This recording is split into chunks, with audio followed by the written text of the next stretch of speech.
খাসির মাংসটা আমরা সবাই অনেক বেশি পছন্দ করি, কিন্তু দেখা যায় খাসির মাংসটা ঠিকমতো সিদ্ধ না হলে খেতে বেশি ভালো লাগে না। আসসালামু আলাইকুম, আমি মাহি। আপনাদের সবাইকে স্বাগত মাহি রান্নাঘরে। আজকে আপনাদের দেখাবো খাসির মাংস রান্নার রেসিপি। রান্নাটা করব খুব ঝটপট করে। এই যে এখানে 1 কেজির একটু বেশি মাংস আছে। মাংসের পিসগুলো ছিল অনেক সুন্দর, দেখুন দেখতেই কতটা ভালো লাগছে। মনে হচ্ছে রান্না করলে খেতে কত যে মজা লাগবে। যে কথা সেই কাজ, চলে গেলাম রান্না শুরু করতে। এখানে তেল গরম হতেই পেঁয়াজ ছেড়ে দিলাম, তারপরে দিয়ে দিব তেজপাতা, সাদা এলাচ, দারচিনি, আদা, রসুন, জিরা, মশলা বাটা। মাংসে যে যে মশলা দিতে হয় সব মশলা দিয়ে একটু ভালোভাবে কষিয়ে নেওয়ার চেষ্টা করব।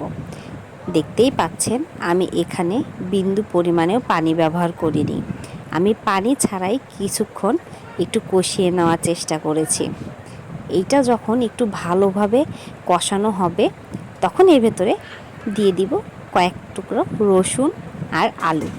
আমি গোটা গোটা রসুন মাংসে খেতে অনেক বেশি পছন্দ করি। আপনারা যারা এভাবে রসুন খেতে পছন্দ করেন তারা দিয়ে দিবেন, দেখবেন এর টেস্টটা অনেক বেশি ভালো লাগবে। এটা ঠিক মতো কষানো হলে দেখবেন একটু একটু করে পানি বের হবে।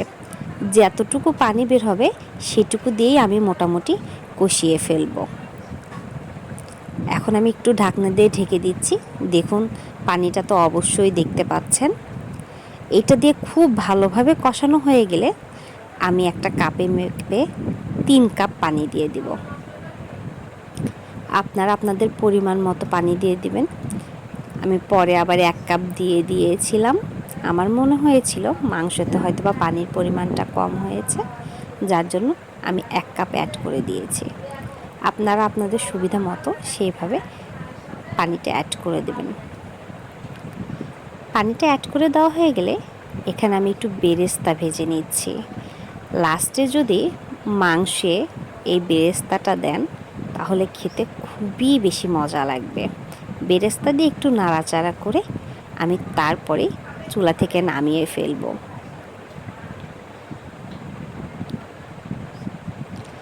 মাংসের কালারটা দেখতে অনেক বেশি সুন্দর লাগছে, তাই না? হ্যাঁ, মাংসের কালারটা আসলে দেখতে যেমন লাগছে খেতে ওরকমই ছিল। এক টুকরো মাংসও ভেঙে যায়নি, সবগুলো সুন্দর আস্তে আস্তে ছিল, আর খেতেও লাগছিল অনেক বেশি মজা। এইভাবে আপনারা বাসায় একটু রান্না করে দেখবেন, অনেক বেশি মজা লাগবে। ধৈর্য সহকারে ফুল ভিডিওটি দেখার জন্য আপনাদেরকে অনেক ধন্যবাদ।